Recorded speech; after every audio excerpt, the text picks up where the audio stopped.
Steve, first 15 minutes cost you in the end? Yeah. In terms of the goals, and obviously the goals decided the game. Let's look a bit deeper than that. I think that the two goals were, real typical Man City goals. There's such repeated sort of tactical exercises that they do. And we looked at it, we planned for it, we'd rehearsed it, and so for it to happen as easy as it did is the disappointment. If it was going to happen, we should have made it happen with real difficulty, because if they did it really well, we still might not be able to stop it. But that sort of type of pass and that run from Walker is something you'll see week in, week out here. And then when they get to crossing areas, you'll see Haaland find that space that he found for the second goal. So that's a frustration. Then the game can go one or two ways. Players can hide, can give up. Or they can stand up and be counted and try and get back into the game. And I think without getting back to the game, I think we certainly tried to. So the game settled after 2-0. We had to change tactically and match up the way they were in midfield, because they were a little bit different to what we thought they might be. But we matched up, and although they still had the ball and they still had the territory, we stopped the threat on our goal. And we started to have a couple of passing moves and a couple of, I wouldn't say a spell, but a couple of signs of, come on, make a pass, lads, or two, and you can get up the pitch and you can get some areas to get set pieces or crosses and things like that. And then that was the message half-time, exactly what I just said to you. Then, second half, it's a red card, but the game doesn't always change like it did after a red card, especially when you come to somewhere like this. So to think that we, dare I say, dominated the second half as we did, gives me a feeling of, okay, maybe we are starting to grow now as a team. And because hardly anybody will come here and play in City's half as much as what we did in that second half. I came here in the Champions League the other day. They respectfully to their opponent, they could have scored 10, and you will see that again and again and again. They're brilliant, of course they are. So the fact that we've played our football where we did in the second half is, I think, a positive sign, but I'm also frustrated that we didn't make more of it, because we had lots of opportunities to be productive. We had lots of opportunities to make a final pass, and in the end, in the Premier League, you have to do that. So I'm not going to say it's a missed opportunity, because I don't think that would be right with the way City were in the first half and coming here anyway. But I do think that it's something we can look at the second half and go, come on, if we want to grow, then we got to make more of that opportunity that was presented to us, because probably, Col, City will be getting a lot of praise for their defending in the second half, and how many times do you see that? Well, and them going long so often. They always play out from the back, and they never did they? Exactly. So we rattled them. We tried to be a bit more open when we come here last year. We saw what happened. The idea today was to be low, because everybody ends up low here anyway, and to stay in the game. And we know we could have made the changes that we ended up making, but they were under sort of different circumstances. We weren't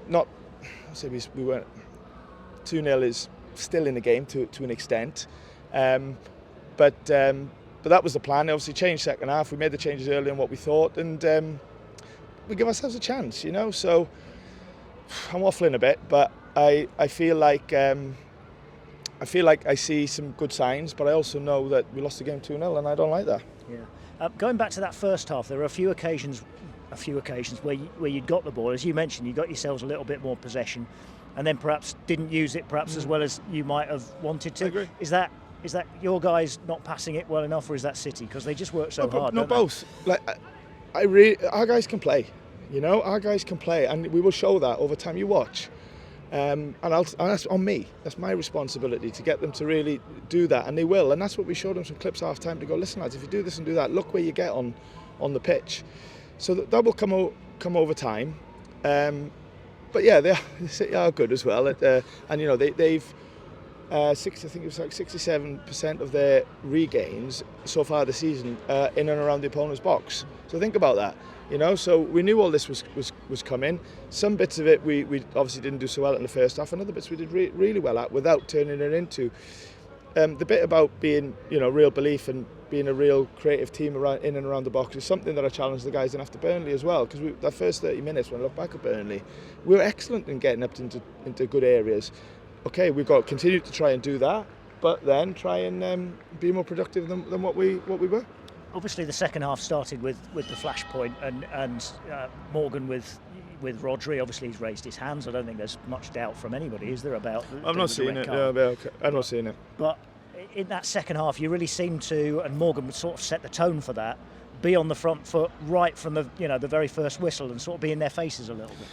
Like I said, it was stand up and be counted or go the other way. So, yeah, I mean, that incident really happened right at the start, didn't it? We couldn't seconds into it. So, and it did set the tone. And I was glad that we captured that and played where we did, but we want to be more productive than what we were. Debut for Nico Dominguez today in midfield, here of all places. Seemed to do well? Yeah, I thought he did. And everybody that I've spoke to in your colleagues has mentioned him, so that's normally a sign that he's done well. He's done really well in training. He's really sort of impressed us with his appetite to train and his to get on the ball and definitely to compete. He's got that real sort of that fiery sort of mentality. So we wanted to get him in. Listen, Collis, we've got all these new players again, and it's going to be a real balancing act on integrating them again and trying to become a team again, maybe for the third time since we've got to the Premier League. But and I can't just chuck everybody in straight away because you'll never get any connection on the pitch. We've got to do it over the course of time, and some players will get in and do well straight away. Others will take a bit of time. Danilo's a great example from last year when you put him in, you pull him out, you put him in, and then all of a sudden he's ready to go. That's going to happen again. And some will look like that, and some will be slower, some will be quicker. We've got to do all of them things while trying to be a team in every single game and picking up enough points along the way. But we really want to become a certain team here, but it's going to take a little bit of time.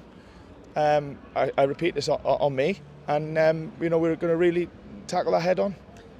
When the fixtures came out, everybody looked at the first 4 away fixtures. I know it's Palace away, then it's Liverpool away next. So it doesn't really stop, does it? But you've got 1 win out of those 4 really tough away fixtures at the start of the season, and I get the impression that even in the 3 defeats as it is now, you've taken a lot of positives from what you've seen to build for the rest of the season. Unbelief. I'm never going to shout too much because the 3 games we haven't won, and in the United game, it still winds me up. But we know that Arsenal, we come away thinking, okay, all right, maybe didn't see that too much last year, and obviously United and even bits of today. But I don't want to shout about it too much because, like you said, we have been defeated. But even in victory, but also defeat, I have to look deeper than the result. I know the result is the most important. There always has been, and there always will be, and that will be the case this year.